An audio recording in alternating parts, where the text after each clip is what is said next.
Hello friends, मैं हूं सुकांत देव और मैं अपने यूट्यूब चैनल पर आप सबका स्वागत करता हूं जिसका नाम है देव स्टॉक। तो दोस्तों, आज हम बात करेंगे उस टॉपिक पर जिसका एक सर्वमान्य स्वीकृति वाला परिभाषा नहीं मिल सकता, अर्थात अलग अलग व्यक्तियों के लिए अलग अलग परिभाषा बन जाती है। उस टॉपिक पर हम बात करेंगे जिसका नाम है ईश्वर क्या है।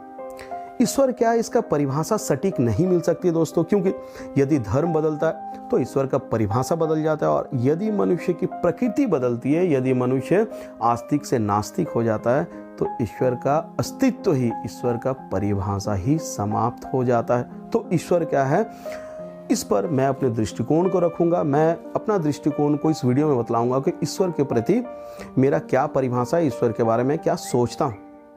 तो दोस्तों, ईश्वर का कोई भौतिक स्वरूप नहीं होता, ईश्वर का कोई भौतिक अस्तित्व नहीं होता। जब हम अच्छा कार्य करते हैं बिना अपने स्वार्थ को देखे, बिना लाभ को देखे, दूसरे को मदद करते हैं, अपने दोस्तों को मदद करते हैं, गरीबों को मदद करते हैं, तो क्षण भर के लिए, कुछ पल के लिए हमारे मन में जो सुखद अनुभव उत्पन्न होता है ना दोस्त, यही ईश्वर है।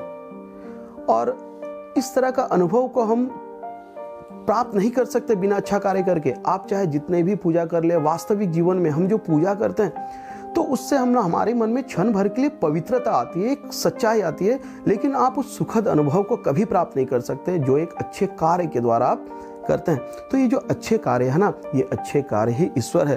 अर्थात हम कह सकते हैं कि अच्छा कार्य जो है वो पूजा के समान है, और उसका जो परिणाम प्राप्त होती है हमें, हमारे मन में जो सुखद अनुभव प्राप्त होती है, ये सुखद अनुभव ही ईश्वर है।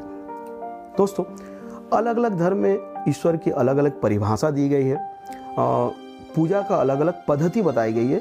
तो क्या हम इस तथ्य पर पहुंच सकते हैं, क्या हम इस तथ्य पर विचार कर सकते हैं कि ईश्वर के द्वारा धर्म का निर्माण किया गया है, ईश्वर के द्वारा पूजा का पद्धति बनाई गई है? नहीं, ईश्वर के द्वारा धर्म का निर्माण नहीं किया गया है। चलिए इस बात पर विचार करते हैं। अगर मान लेते हैं कि ईश्वर ने धर्म का निर्माण कराया और पूजा का पद्धति को बताया, तो फिर ईश्वर ने पहले डायनासोर की सृष्टि क्यों किया, मनुष्य की सृष्टि क्यों नहीं किया? तो इसका क्या मतलब है कि ईश्वर ने पहले डायनासोर की सृष्टि किया, और जब डायनासोर पूजा ना कर पाया तो ईश्वर ने सोचा कि भाई ये तो पूजा नहीं कर पा रहे, चलो इनका विनाश कर देता और फिर से मानव का निर्माण करता और हम उन्हें कहेंगे कि हमारी पूजा करो। दोस्तों, यदि ऐसा होता तो हम कहेंगे कि ईश्वर स्वार्थ है, ईश्वर ने धर्म का निर्माण नहीं किया। अगर ईश्वर धर्म का निर्माण किया है तो हम अप्रत्यक्ष रूप से कह सकते हैं कि ईश्वर ही हमारे बीच जो मतभेद हो रहे हैं उन सब का कारण है। पर ईश्वर का भी स्वार्थ नहीं हो सकता। ईश्वर ने तो केवल मानव का निर्माण किया, ईश्वर तो केवल मानवता का निर्माण किया, और इसलिए किया क्योंकि एक मानवता का धर्म पर चलकर हम सभी मिलजुल कर रह सके। लेकिन पाखंडता, लालच, ये अधर्म, ये सब के कारण जो है हम बंट गए हैं। मनुष्य ने धर्म का अलग अलग निर्माण कर लिया, जिस कारण से हम एक दूसरे से टूट गए, खंडित हो गए हैं एक दूसरे से। तो दोस्तों, मैं ये नहीं कहता हूँ कि आप अपने धर्म का पालन ना करें, बिल्कुल आप अपने धर्म को पालन करें, आप अपना धर्म का पालन करें, आप पूजा करें। आपका मन में जो भी जिसके प्रति भी आपका विश्वास है, आप उनका पूजा करें। इस पर कोई मतभेद नहीं किया सकता, इस पर मैं कोई टिप्पणी नहीं करना चाहूँगा। लेकिन आप अपने धर्म की परिभाषा को बदल दें। आप अपना धर्म में सच्चाई और मानवता का समावेश करने दें।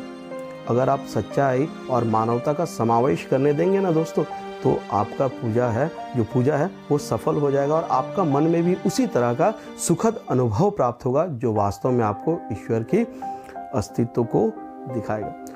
तो दोस्तों, मेरे वीडियो आपको कैसा लगा? यदि पसंद आया तो कमेंट करेंगे और लाइक करेंगे, और यदि पसंद नहीं आया तो डिसलाइक कर दीजिएगा।